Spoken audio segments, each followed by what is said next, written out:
This is Michael Graves. You're watching SoFuckingCool.com magazine. Do it.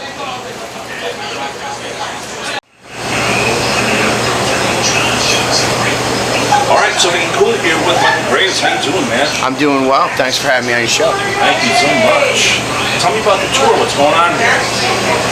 Well, the tour has been going on since September 8th. It's an American tour. We approach 80 dates. It runs from September 8th. The last date is December 23rd. It's going great. From what I understand, it seems a collection of everything. All the best shit you've ever done. Yeah.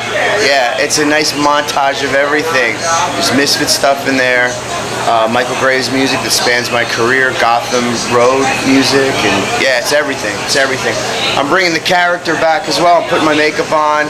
I'm building costumes again, and we're really bringing the theatrics back to play. Awesome, man. Yeah, that's good to hear. Yeah, the duct tape pants are back for everyone that likes them. Let's go back to the beginning, man. You're 19 years old. You see an ad in the paper for the Misfits. No, I'm 19 years old. I am in Real Platinum Studios in Lodi, New Jersey, working with Bobby Aleka, who owns the studio. Okay. Unbeknownst to me, Jerry and Doyle we're working out of that studio as well.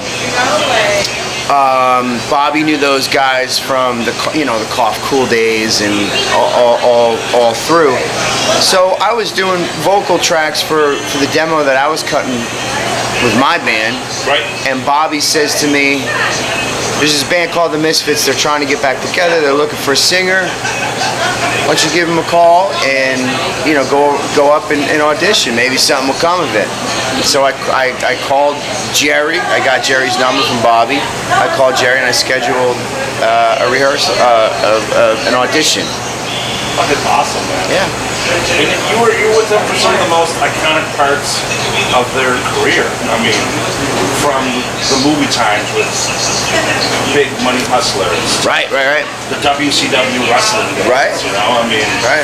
Some of the biggest songs of their career, from Saturday Night to like the list goes on and on. True. How do you feel that anywhere you go, you can see a Misfits shirt and you know that you were a part of that? You know what I'm saying? I do. My children see the skull in school and they recognize it. So it's very strange. It's come full circle. I'm very proud of the work that I did for the Misfits. I wrote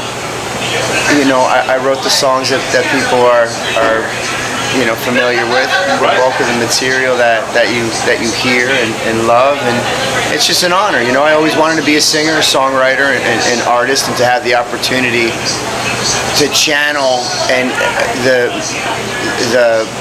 my life and my life experiences in that time through the vehicle of the Misfits was a blessing to me. Now, with the Misfits doing a few reunions here or there, what are the chances of a Michael Graves Misfits reunion, man? I think that there's a great chance of that happening. I think that in the future that's something that we're going to try to do. I think it would be great. You still keep in touch with any of the guys? I do. Jerry's real supportive. We talk every now and again and try to catch up and keep current with each other. We're still on each other's sides, Awesome, man. Yeah, it's all good. Now, I actually got to do an interview with Doyle in a couple of weeks, man. Is there anything you want me to message to relay, or? Doyle's a big part of who I am as a performer and as a musician. As a very young man, he really taught me how to feed my body and how to work my body the way that it needs to be in order to reach the level of performance that I do on stage. He really, as well, when I was first starting off, was a genuine source of confidence and inspiration. There's tons of really great Doyle stories, man. Yeah, we shared a lot of great times together. He's a talented dude. Now, you go ahead and leave Misfits, you go ahead with Dr. Chud, you do Graves as the first album. Yes. And then from there, you took a little time out. after the Graves, yeah, it was Gotham Road, and I took a little bit of time off, joined the Marine Corps Reserve. Got out as fast as I got in, and went right back to music. What made you want to go ahead and just leave everything behind and go that track? The pursuit of excellence, you know. No, I you know, at that time it was rough going. It was hard to make for myself. You know, it was hard to make a living. It was hard to make a buck with what we were doing. There was I was involved in some political things that got me not in trouble, but you know. I was very vocal in my worldview. I would help build a website called conservativepunk.com with a bunch of people. So the backlash against that was enormous and crushing. We had European tours canceled on us, American tour, you know, shows canceled. I was blacklisted. Nobody would talk to me. No magazines, nothing. It was just total Michale Graves blackout. Which was fine. I wanted to pursue the things that I wanted to pursue and create a foundation underneath me in which I could raise a family and take care of myself. And I wanted to serve my country. I wanted to fight, the good fight. I wanted to fight the war. But like a lot of other guys, many other guys, the truth came to light, and a lot of us became disenfranchised and no longer wanted to fight. I was lucky to where my opportunity to get out came quick, and I took it. Right. That being said, the United States Marine Corps is the greatest military establishment on the planet. 100%. Absolutely. Absolutely. Now, to go ahead and have to almost reinvent yourself after that. Yeah. How hard was that coming back up? I mean, it was very hard. You had an iconic career. You've been all over the place. You know what I mean? And then all of a sudden, it was fresh. It was very hard. It was very hard. Even just coming out of the Misfits, coming out of Graves, I rejected all that. I didn't want to put makeup on anymore. I didn't want to dress up. I was very much, looking for myself, trying to find myself and what it was all for. But as I moved through it, things became clearer and clearer, and you become more confident. And now, when you went ahead, you did a few different things. You worked in it, and then you went ahead and did almost like country rock when you did your own stuff. It was different from the punk rock that everyone was so used to. It was a little bit of a departure. I came back, the first record. In the past 5 or 6 years, the first record that I released was called Vagabond. It was a little bit of a departure from the simplicity of the punk rock that I used to write. It was a little bit of a different flavor. It wasn't too much of a departure. But someone you have great vocals. I mean, you fucking have amazing pipes. Thank you. You know what I mean? So Thank you. To give everyone the opportunity to hear almost a different side, you know what I'm saying? That Americana sort of country folk side of me has always been there, but it really got its opportunity to come to the forefront when I wrote Illusions, when I was working with Damien Eccles. And advocating for the West Memphis 3. I spent a lot of time in the American South, immersing myself in that culture and the music of the past. Old blues, gospel music, country rock, and bluegrass, which I always I gravitated towards. And through that, I started to create again, and I sparked the flame that still burns now. That, in a lot of ways, kind of went out, before I did join the military. Now, it had to be an overwhelming feeling. I mean, you see so many groups that are devoted to you across social media. Yeah. want to see you out there. They want to see you on the road. They want to hear the classics. They want to hear every aspect possible. You went ahead and actually did a sequel, so to speak, to Saturday Night that came out last year, right? Yeah. That came to be when I was writing, I don't know, I think it was a record before When Worlds Collide. A partner of mine, Mark Allen Stewart, is the CEO of Hydraulic Entertainment. Right. We were creating this project together and thinking of, different songs and different angles in which to approach. And one night he called me up and he said, what do you think about writing a sequel to Crying on Saturday Night? It was writing a song, a sister song to Crying on Saturday Night has always been in the back of my mind, but that's jumping the shark. Right. Because if the song's horrible, forget it. I'll never recover. So it was just an idea, and it was almost a challenge from Mark for me to do it, and I accepted it and worked hard, and I hopefully I pulled something off that's acceptable. I would like to say it's the perfect accompanying piece to it. I appreciate that very, very much. Thank you. When you go ahead and you listen to the original track, and when you go ahead and put on the new shit, it's almost like you had it in mind the whole time. That's incredible. Well, that's an amazing compliment. Thank you. Now, I understand you've been doing some film work too. I see you have a lot of short films that you put out. Yeah, again, working with Hydraulic Entertainment, Mark Allen Stewart, one of the things that we've been focusing on over the past, it's been about 5 years now, probably more, is that aspect of my career, video and acting and being behind the camera. And the film that just came out this year, you are, is it Dr. Bond or the character's name? Oh, I don't remember. It was cool. I watched it today. Thank you very much. Cool. Thank you very much. You're after, like Bigfoot and all that kind of shit. Oh, right. Yeah, that's I believe. Yeah. And all breaks down on, something happens to you. I don't want to give too much away. Find it. It's out there. Yeah. Hydraulicentertainment.com. Hydraulicentertainment.com. Now, do you ever want to go ahead and do more of a feature-length film, or? I do. That's definitely in the future. I both would love to be on the performance side of things, and I am even more passionate about being behind the camera and helping, on the other side of the production process. Now let's talk about the crowd when you go out and see everyone there. You know what I'm saying? I mean, it's been about 20 years now. You know what I mean? So it's got to be a whole different crowd that's out there. You got people that were ready from day one.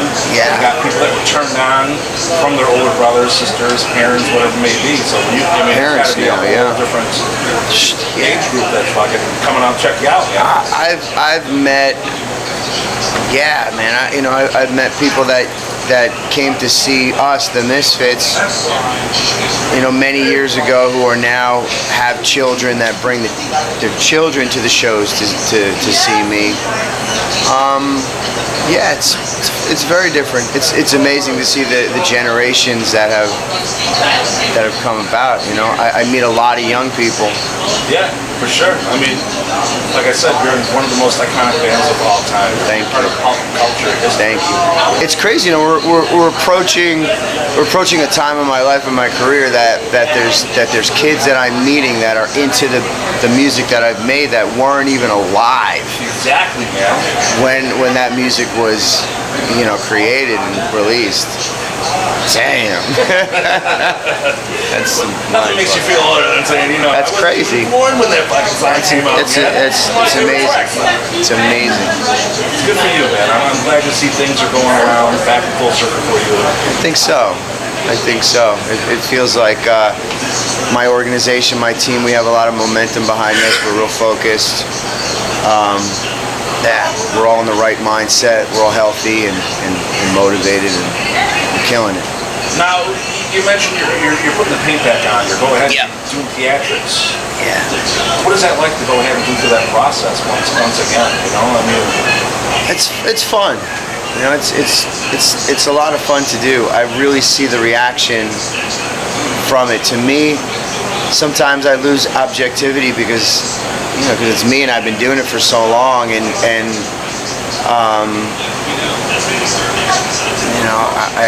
to get dressed every single night and to put everything on sometimes is difficult, and you get real tired on the road. Right. But the reaction of me, again, just wearing the duct tape pants and putting makeup on my face, people are just immersing themselves in it, and they're really, really excited. It's a piece of nostalgia, you know what I'm saying? Yeah, it's incredible. To go It's a ahead blessing. and say, oh my God, not only did I see Michale Graves, but this brought me back down to my youth. Like you said, the people that are there for the first time, it's just like, Yeah. look at this fucking guy. Yeah. You know? Yeah, in today's day and age, with everything that's happening in the world and the pressures that bears, people just want to come and again get lost in the entertainment. And people that are familiar with me know that sometimes, well, not sometimes, usually, I am never short on words about worldview, politics, history, whatever. But at the end of the day, my job is to entertain people, and I think that coming to a Michale Graves show, that's what they're getting. They're really getting a show that can take them away from from the world for a while, and you can walk through a different reality. For sure. I mean, that's people's great escape. You know what I mean? They got Yeah. 2 or 3 hours to go ahead and forget every fucking problem that's out there. Go to a show and lose themselves. And the way that entertainment and media is today, everything has a political twist to it. Everybody has something to say about something, and everybody has a little.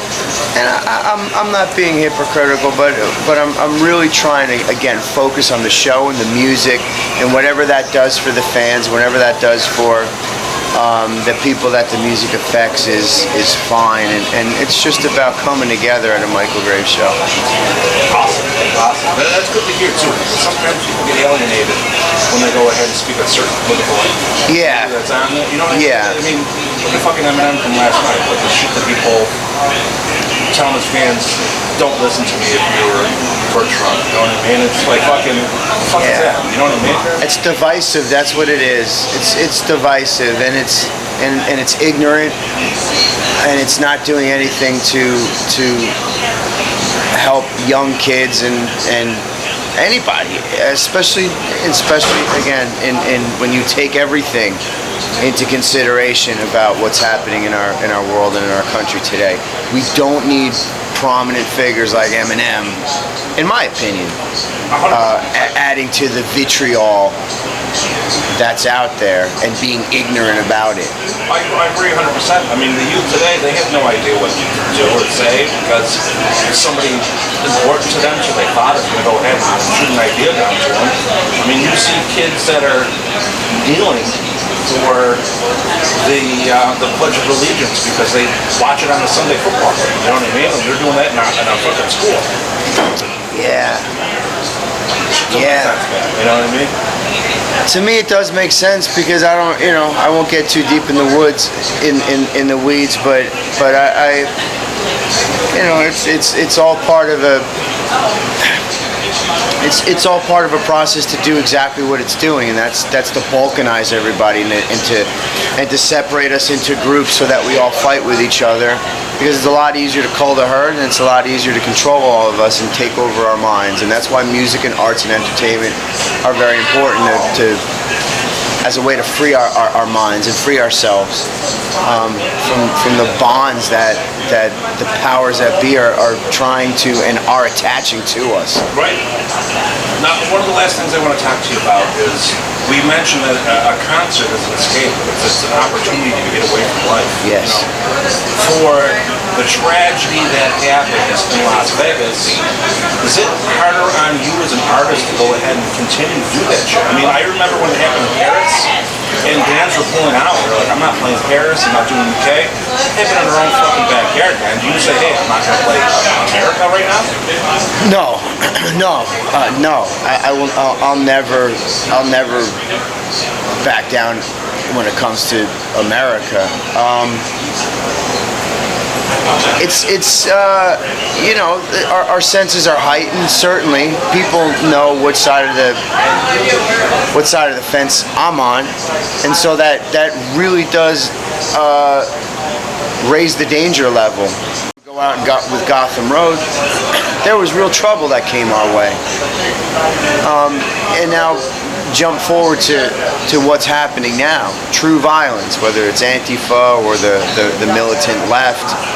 It's not like back in the days where the skinheads would show up and, you know, there would be a fight like that. The punks and the skinheads would fight, and the worst thing that would happen is, you know, some bloody noses and busted up eyes in a show that's ruined. It's very, very different, but I do my best to gauge the danger of what we do, but I'm not one to back down from anything and to relent. However, that being said, like I said, I have children at home, so you know, there's a little bit more of a pause in doing things that I do. Right. I mean, it's something you got to keep in the back of your mind the whole time. You're a family man. This is what you do to provide for them. You're carrying on the music. You're going ahead and rebuilding your career onto bigger and better things. And you're doing that for your young ones at home. So and I'm doing it for the fans. Obviously. Again, the biggest mission for me is of course for my children, but yeah, for the fans. People that don't come to the Michale Graves shows, they don't understand. This music affects people in a way that even surprises me. It's insane. Oh, 100%. And you're giving people an opportunity, not only just for a show, but for an experience. You know. That's true. I've seen you walking through the crowd a little bit through the venue next door there, and it's something not just to see a show. Go ahead and walk up to you and shake your hand. Yep. Oh my God! I remember this track. I remember I was this age. That's it. You know what I mean? Yep. That happens over and over and over every night, and I just, you know, I let people tell me those stories, and I internalize those stories, and there's a lot of hugs at Michale Graves shows. Right. It's very surprising, again, to people that never been to one of the shows. It's a bit of a love fest. Well, like I said, that just brings it back to it's a party. It's a good time. It's a party. It's a good time. Yes. Experience. Right. There's such a positive vibe, and our music is dark, and it's furious, and at times it's violent, and it's all of the things that you want in a rock and roll show. But it's a good time. Everyone feels good and smiles, and it's a great experience. That's awesome, man. Yeah. Now I'm glad that you're going ahead and giving your fans a memory to take home with them. You know? That's it, right. Besides just going to see the show and going to work or school or whatever they're going the next day, right. Seeing the show, but right. Go ahead and say, you fucking shook his hand, man. I talked to him. He took the time out to say this to me, or I mentioned this track, and we shared a moment. You know what I mean? Yeah. And that's what they're going to carry with them their whole entire life. And I take that very, very seriously. I take my role in that very seriously. That's awesome, man. Now, if people want to follow up, they want to know more about you, they want to know more tour dates. Hopefully they're going to see the Misfits reunion with Michale Graves taken back. Yeah. What are they going to do? Where are they going to go? Well, they're going to go to officialmichalegraves.com for all things Michale Graves. We're building the set we're building that up right now. There's all sorts of Facebook, facebook.com/Michale Graves. But also you can go to hydraulicentertainment.com. That has all of the all of my music. All your music and music, video, films. Access to your short films. Cheap downloads. Yeah, hydraulicentertainment.com. Yep. Awesome, brother. Well, I thank you for your time. Thank you. And I look forward to another 20 years of yes. fucking rocking out there. All right, man. Thank you. Your website, sir. It is Sofa King Cool Magazine. Thank you. Thank you.